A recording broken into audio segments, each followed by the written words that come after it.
Oke, bismillahirrahmanirrahim. Assalamualaikum warahmatullahi wabarakatuh.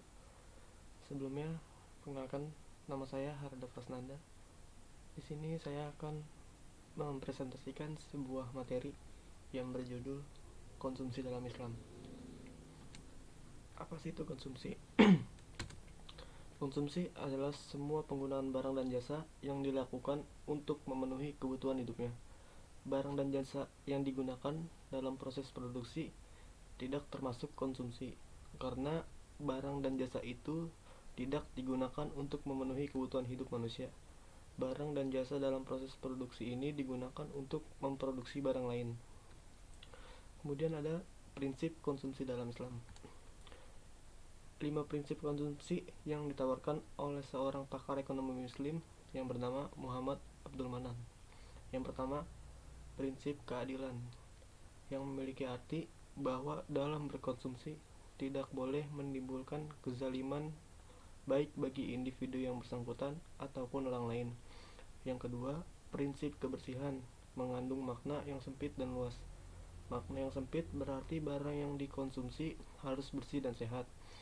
Makna yang luas berarti bersih dari sara. 3. Prinsip kesederhanaan, mengandung maksud sesuai dengan kebutuhan dan tidak berlebih-lebihan. 4. Prinsip kemurahan hati, mengandung maksud dan tindakan konsumsi seseorang harus bersifat ikhlas dan bukan dipaksakan. 5. Yang terakhir, aspek moralitas, mengandung arti bahwa perilaku konsumen muslim harus tetap tunduk pada norma-norma yang berlaku dalam Islam. Kemudian ada tujuan konsumsi. Tujuan konsumsi dalam Islam adalah untuk mewujudkan maslahah duniawi dan ukhrawi atau akhirat. Maslahah duniawi adalah terpenuhinya kebutuhan dasar manusia seperti makan, minum, pakaian, perumahan, kesehatan, dan pendidikan. Kemudian maslahah ukhrawi atau akhirata adalah terlaksananya kewajiban agama seperti salat dan pergi haji.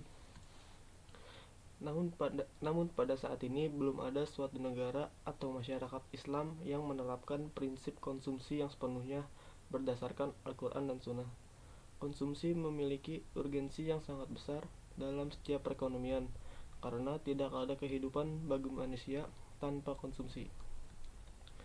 Kemudian ada apa itu halal dan haram. Halal mengandung arti dibenarkan, dan haram mengandung arti segala sesuatu yang dilarang.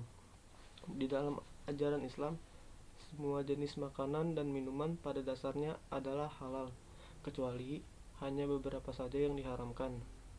Yang haram bisa menjadi halal apabila dalam keadaan darurat, dan sebaliknya, yang halal bisa menjadi haram bila dikonsumsi melampaui batas. Pengertian halal dan haram ini sesungguhnya bukan hanya menyangkut kepada masalah makanan dan minuman saja, tapi juga menyangkut kepada perbuatan. Maka dari itu ada perbuatan yang dihalalkan dan ada juga perbuatan yang diharamkan. Pengertian makanan dan minuman yang halal. Yang pertama, halal secara zatnya. Bangkai, darah, dan babi secara tegas sangat diharamkan oleh Allah Subhanahu wa taala. Semua binatang yang mati tidak melalui proses penyembelihan hukumnya haram. Kemudian yang kedua ada halal dari cara prosesnya. Makanan yang halal tetapi jika diproses dengan cara yang haram, maka akan menjadi haram. Kemudian yang ketiga, halal cara memperolehnya. Mengkonsumsi makanan yang diperoleh dengan cara tidak halal akan mempengaruhi sesuatu yang negatif kepada kehidupan spiritual seseorang. Kemudian yang keempat dan terakhir, minuman yang tidak halal. Semua minuman yang memabukkan hukumnya haram, termasuk minuman yang tercemar zat yang tidak halal. Standar kehidupan dalam Islam. Kesejahteraan hidup manusia bisa tercapai saat kebutuhan atau keinginan terpenuhi.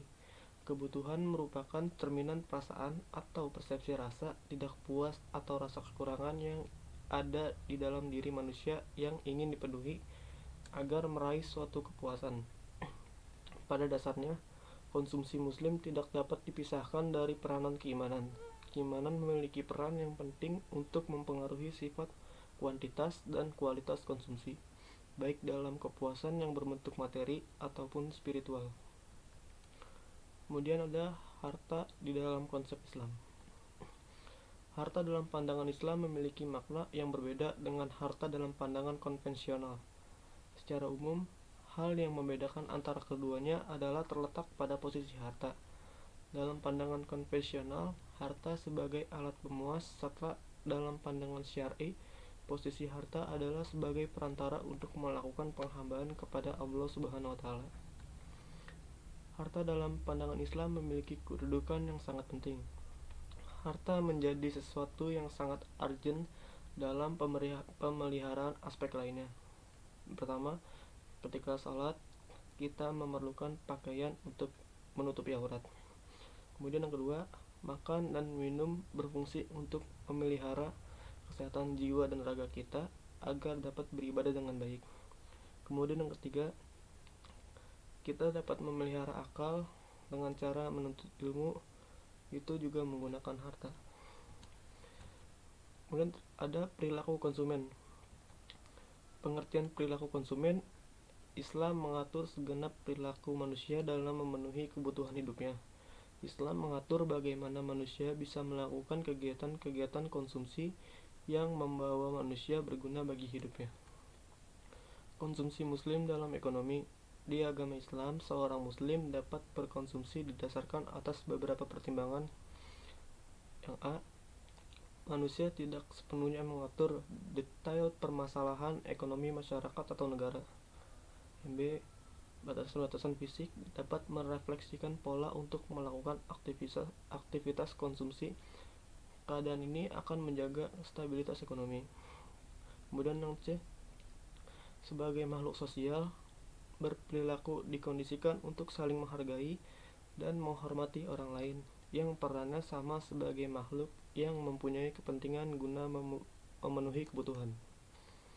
Tingkat kebutuhan Muslim menolak perilaku manusia yang selalu memenuhi segala keinginannya, karena pada dasarnya manusia memiliki kecenderungan terhadap keinginan yang baik dan keinginan yang buruk. Keinginan seringkali tidak selalu sejalan dengan rasional, karenanya bersifat tak terbatas dalam kuantitas maupun kualitasnya. Sekian presentasi dari saya, kurang lebihnya mohon maaf. Wabillahi taufiq wal hidayah. Wassalamualaikum warahmatullahi wabarakatuh.